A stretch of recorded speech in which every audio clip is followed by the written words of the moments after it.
नमस्कार साथियों। आज हम MPPSC प्री टेस्ट 6 जो आधुनिक भारत का इतिहास और करंट अफेयर्स को लेके है उसकी चर्चा करने वाले हैं। इसमें प्रश्न जो देखेंगे तो सबसे पहला प्रश्न दिया गया कि निम्नलिखित में से कौन सा कथन सत्य है। सत्य कथन आपको बताना था। तो पहली बात यहाँ पे वो दिया गया था। पहला जो कथन है कि अनुशीलन समिति बंगाल का एक क्रांतिकारी संगठन था जो एक गुप्त संगठन के रूप में था जिसका गठन 1902 में हुआ।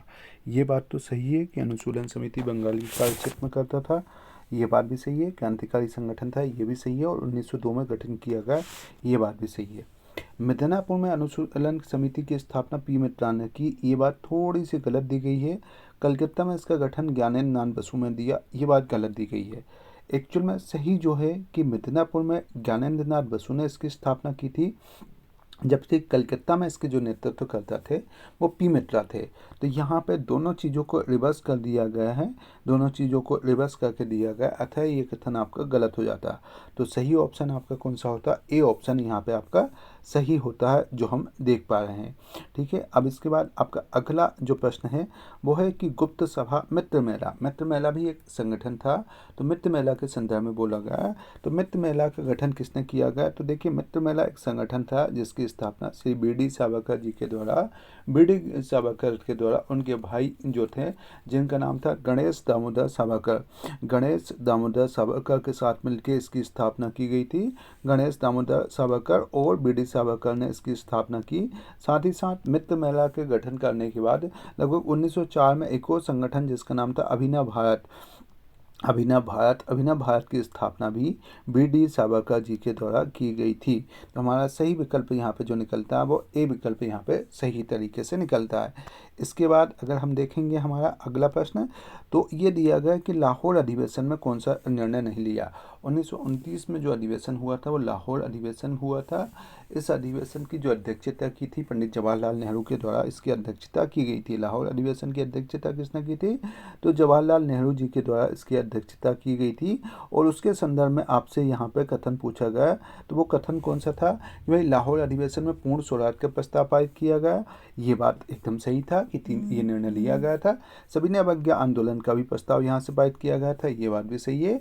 और संपूर्ण देश में 26 जनवरी 1930 को स्वतंत्रता दिवस मनाए जाने का निर्णय लिया गया है। ये तीनों ही निर्णय अगर हम देखें तो लाहौर अधिवेशन से निकले हुए थे। तो ये तीनों ही बातें हमारी एकदम सही है। ये तीनों ही निर्णय कहाँ पे? लाहौर अधिवेशन में लिए गए थे। तो यहाँ पे तीनों ही कथन हमारे सही होते हैं। अगला हमारा जो था होम रूल आंदोलन। आप जानते हैं कि लगभग 1916 में होम रूल आंदोलन दो स्तर पर शुरू हुए थे, एक बाल गंगाधर तिलक ने, दूसरा एनी बेसेंट ने। तो उन्हीं के संदर्भ में होम रूल आंदोलन का यहाँ पे बताया गया है, बात चर्चा की गई है कि बाल गंगाधर तिलक के द्वारा अप्रैल 1916 में होम रूल लीग का गठन किया गया और जिसके अध्यक्ष जॉन वेबस्टर थे और एन.सी. केलकर इसके अध्यक्षता थे। ये दोनों बातें सही है। जॉन वेबस्टर उसके अध्यक्ष और एन.सी. केलकर उसके सचिव थे। एनी बेसेंट का होम रूल आंदोलन जो प्रारंभ हुआ था वो सितंबर 1916 में प्रारंभ हुआ था। कब? सितंबर 1916 में। और इसका उद्देश्य था जिला बोर्ड, नगर पालिका, प्रांतीय विधायिकाओं में क्या करना और देश की संसद में स्वशासन की स्थापना करना। तो ये बात भी यहाँ पे सही दी गई है, ये बात भी यहीं पे सही दी गई है। तो यहाँ पे हमारा बातें दोनों ही सही होती है ना। एनी बेसेंट ने अगर हम देखें होम रूल आंदोलन का प्रसार जो किया था वो अपने कॉमन भील में बताया। कॉमन भील के अंदर ही ये जो बातें बोली गई है कि ग्राम पंचायतों से लेकर जिला बोर्डों तक स्थानीय स्वशासन होगा, ये सारी बात उन्होंने किस पत्रिका या किस समाचार पत्र में, साप्ताहिक पत्र में दी थी? तो वो कॉमन भील जो समाचार पत्र था एनी बेसेंट का, उसमें इसका उल्लेख किया गया था।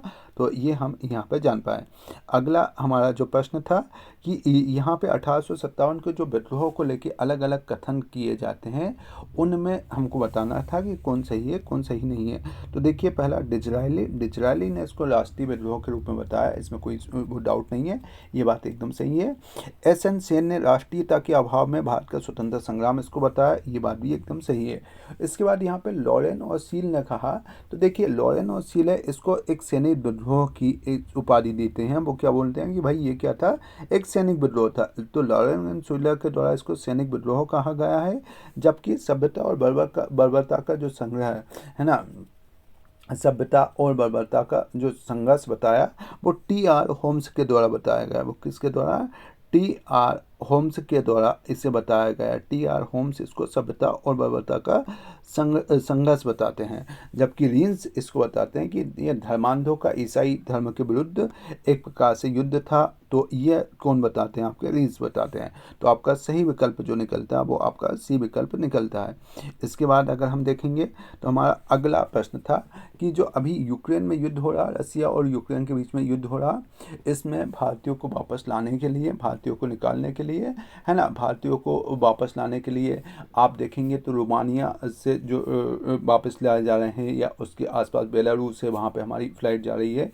तो इनसे फ़्लाइट के माध्यम से उनको वापस लाया जा रहा है। भारत सरकार बहुत एग्रेसिव तरीके से भारतीयों को वापस लाने का प्रयास कर रही है। उसके लिए जो ऑपरेशन चलाया गया है, वो ऑपरेशन जो चलाया गया उस ऑपरेशन को अपन ऑपरेशन गंगा के नाम से जानते हैं। उसको अपन किस नाम से जानते हैं? ऑपरेशन गंगा के नाम से भारतीयों को वहाँ से वापस निकाला जा रहा है।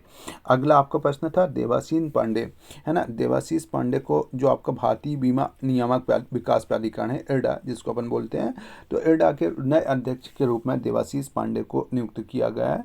देवाशीष पांडे की ये नियुक्ति अगर हम देखें तो ये नियुक्ति जो है वो 3 साल के लिए की गई है ना। इरडा भारत में बीमा का प्राधिकरण मुख्य संस्था है ना। इरडा जो है वो बीमा प्राधिकरण का एक मुख्य संस्था के रूप में काम करते हैं, यानी कि। तो अब इसमें हमारा क्या है कि इनको कितने साल के लिए? 3 साल के लिए यहाँ पे नियुक्त किया गया है। अगला कि IIT संस्था, कोई IIT है, उसके द्वारा परम गंगा नामक एक सुपर कंप्यूटर डेवलप किया गया है। परम गंगा एक सुपर कंप्यूटर है। ये super computer made in India है। ये सुपर कंप्यूटर क्या है? आपका made in India super computer के रूप में इसको जाना जा रहा है। Made in India super computer, अगर हम इसको देखें तो राष्ट्रीय सुपर कंप्यूटिंग मिशन जो आपका NSM चला, नेशनल सुपर कंप्यूटिंग मिशन, उसके अंतर्गत इसको डेवलप किया गया है। किसके अंतर्गत? राष्ट्रीय सुपर कंप्यूटिंग मिशन जो चला भारत सरकार का, उसके अंतर्गत इसको डेवलप किया गया है। इसकी अगर अपन क्षमता देखें तो 1.66 पेटा फ्लोटिंग, है ना, पेटा फ्लॉप्स इसकी वो स्पीड मानी गई है। पी फ्लॉप इसकी स्पीडिंग मानी गई है। तो ये अपन इसके संदर्भ में जानते हैं। किसके संदर्भ में? परम गंगा।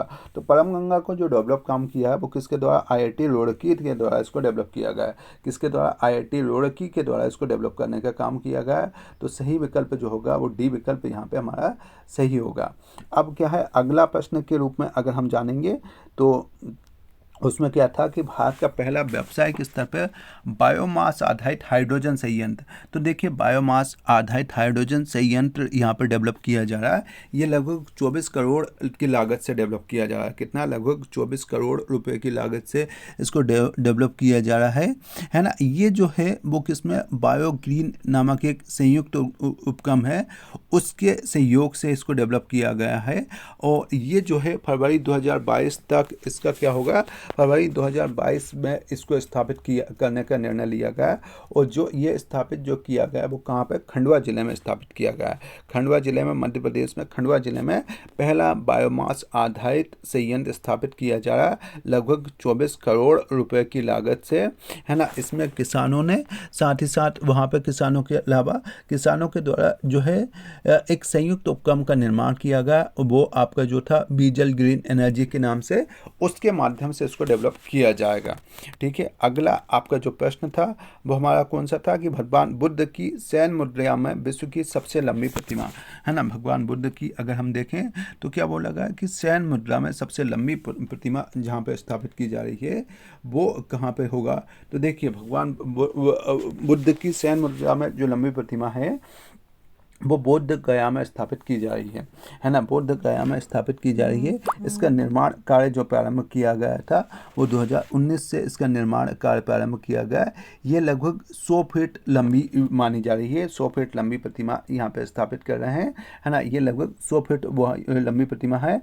और इसी बोध गया में ही संसार के द्वारा क्या किया गया था? सांसारिक मुक्ति से, सांसारिक जो दुख है उससे मुक्ति के लिए ज्ञान की प्राप्ति जो हुई थी वो निर्माण की जो प्राप्ति हुई थी वो बोध गया में प्राप्त हुई थी, इसलिए बोध गया में ही यह मूर्ति स्थापित की जा रही है।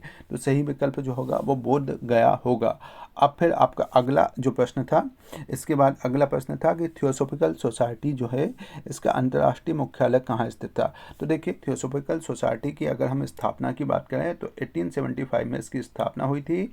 1875 में इसकी स्थापना हुई थी मैडम ब्लावत्स्की और कर्नल अर्काट के द्वारा। कहाँ पर स्थापना की गई थी? अमेरिका में इसकी स्थापना की गई थी। इसका जो मुख्यालय वो कहाँ पर स्थापित था? अंतर्राष्ट्रीय मुख्यालय न्यूयॉर्क में स्थापित था। अगर हम यहाँ पे देखें भारत में, तो भारत में तमिलनाडु के अडनार नामक जगह पे 1882 में इसका मुख्यालय स्थापित हुआ, तमिलनाडु के अडनार में। ठीक है, तो हमारा सही विकल्प क्या आता है? न्यूयॉर्क यहाँ पे हमारा सही विकल्प होगा। अब फिर हमारा सही विकल्प क्या है? अगला आपका जो प्रश्न था कि राजा राममोहन राय जो थे, तो राजा राममोहन राय ने किसका विरोध नहीं किया? तो देखिए राजा राममोहन राय भारतीय पुनर्जागरण के अग्रदूत के रूप में अपन उनको जानते हैं। आधुनिक भारत का उनको जनक भी कहा जाता है। उनके द्वारा बाल विवाह का विरोध किया गया, सती प्रथा का विरोध किया गया, मूर्ति पूजा का विरोध किया गया। वो पश्चात शिक्षा का समर्थन करते थे। वो शिक्षा को एक प्रकार से मानवीयता, मानवीय चेतना और मानवीय बुद्धि के विकास का साधन मानते थे। तो इसका विरोध इनके द्वारा बिल्कुल भी नहीं किया गया। सही विकल्प जो होगा वो आपका सी विकल्प होगा। फिर आपका अनुशीलन समिति है ना, वो अच्छा ये क्वेश्चन गलती से रिपीट हो गया है ना। अनुशीलन समिति का गठन किसके द्वारा और कब कहाँ किया गया? तो देखिए अनुशीलन समिति का जो गठन किया गया था वो इन विकल्पों में से जो है कब और कहाँ किया गया। तो देखिए पी मित्रा के द्वारा उसका गठन इस ऑप्शन के अनुसार कहाँ पे किया गया? बंगाल में किया गया। इसकी व्याख्या अपन ने देख ली थी, यानी कि है ना बंगाल में किया गया। अगला आपको क्या था कि अहम विद्रोह किस क्षेत्र में हुआ और इसके नेतृत्व करता कौन थे? तो देखिए अहम विद्रोह जो हुआ था, अहम विद्रोह जो हुआ वो 1828 में होता है, अंग्रेजों के विरुद्ध होता अहम विद्रोह है ना। अहम विद्रोह जो हुआ वो 1828 में हुआ। कब हुआ? तो ये अहम विद्रोह जो आप लिख सकते हैं, अहम विद्रोह 1828 में होता है। कहाँ पे होता है ये? इसका जो क्षेत्र था वो असम क्षेत्र था और गोमधर कुआं के द्वारा है ना, गोमधर कुआं के द्वारा ये विद्रोह का नेतृत्व किया गया था। अब फिर हमसे प्रश्न क्या होता है कि स्थायी बंदोबस्त जो पद्धति थी वो किसके द्वारा प्रारंभ की गई, किसने उसको लागू किया? तो देखिए स्थायी बंदोबस्त जो पद्धति है ये कब लागू की गई? 1793 में लागू की गई। बंगाल, बिहार, उड़ीसा, बनारस के कुछ जिले इसमें शामिल थे। इसमें राजस्व का 1/11 हिस्सा जमींदार को रखना होता था। साथ ही साथ शेष राशि जो करनी होती थी वो किसको देनी पड़ती थी? ब्रिटिश सरकार को देनी पड़ती थी। ये जो प्रारंभ किया गया था वो लॉर्ड कॉर्नवालिस के द्वारा प्रारंभ किया गया 1793 में। ठीक है, तो ये हमारा सही विकल्प आता है। अब फिर हम यहाँ पे देखते हैं तो आपका हरमिंदर जो साहब है, हरमिंदर साहब का निर्माण किस सिख गुरु के द्वारा करवाया गया? तो हरमिंदर साहब का निर्माण का श्रेय गुरु गोविंद देव को जाता है ना। यहाँ पे हरमिंदर साहब जो हैं वो गुरु गोविंद साहब को उनके निर्माण का श्रेय दिया जाता है। 1857 की क्रांति को क्या कहा गया? प्रथम स्वतंत्रता संग्राम किसके द्वारा कहा गया? तो देखिए 1857 की क्रांति को श्री बी.डी. सावरकर है ना, हम किसको जानते हैं? श्री बी.डी. सावरकर के द्वारा 1857 की क्रांति को क्या कहा गया? प्रथम स्वतंत्रता संग्राम के नाम से अपन जानते हैं 1857 की क्रांति को। अगला आपसे यहाँ पे प्रश्न पूछा गया था कि अनहैप्पी इंडिया, ये किताब है अनहैप्पी इंडिया। तो अनहैप्पी इंडिया क्या थे? तो अनहैप्पी इंडिया पंजाब केसरी के द्वारा लिखी गई। पंजाब केसरी किसको कहा जाता था? लाला लाजपत राय को कहा जाता था। तो लाला लाजपत राय जी के द्वारा आपकी क्या की गई? अनहैप्पी इंडिया की रचना की गई। और ये जो थे कांग्रेस के गर्म दल में लाल बाल पाल में से एक हुआ करते थे। लाला लाजपत राय लाल बाल पाल में से एक हुआ करते थे। इनके द्वारा अनहैप्पी इंडिया नामक किताब की रचना की गई थी। ये हमने यहाँ पे देखा। अब उसके बाद तत्वबोधिनी सभा है ना, यहाँ पे क्या था? तत्वबोधिनी सभा के संदर्भ में जारी किया गया। तो देखिए तत्वबोधिनी सभा जो थी वो विभिन्न धार्मिक विषयों पर चिंतन करने और उपनिषदों पर चिंतन करने के लिए, उपनिषदों पर चिंतन करने, विभिन्न धार्मिक जो विषय थे उन पर चिंतन करने के लिए इसका गठन किया गया था। तत्वबोधिनी सभा को जो गठित किया गया था वो 1839 पे विभिन्न धार्मिक विषयों पर चिंतन करने के लिए गठित किया गया था। और इसके संस्थापक जो थे वो देवेंद्र नाथ ठाकुर जी इसके संस्थापक माने जाते थे। ये बात अपन ने देखी। अब उसके बाद क्या होता है कि कांग्रेस के है ना, कांग्रेस के त्रिपुरी अधिवेशन के बाद क्या हुआ था? त्रिपुरी त्रिपुरी अधिवेशन, त्रिपुरी अधिवेशन कब हुआ? 39 में। तो त्रिपुरी अधिवेशन के बाद सुभाष चंद्र बोस जी के द्वारा क्या किया गया था? एक संगठन फॉरवर्ड ब्लॉक का गठन किया गया था। और ये फॉरवर्ड ब्लॉक का जो गठन था वो कब हुआ? 1 मई 1939 को। 1 मई 1939 को यहाँ पे कांग्रेस का फॉरवर्ड ब्लॉक को गठन किया गया था। तो ये आज के प्रश्न थे जिनको हमने देखा, जो जो बिंदु थे उनको हमने यहाँ पे समझने का प्रयास किया। आप सभी का धन्यवाद। इसको कंटिन्यू लगाते रहिए और अपनी तैयारी को आगे बढ़ाते रहिए। आप सभी का बहुत बहुत धन्यवाद।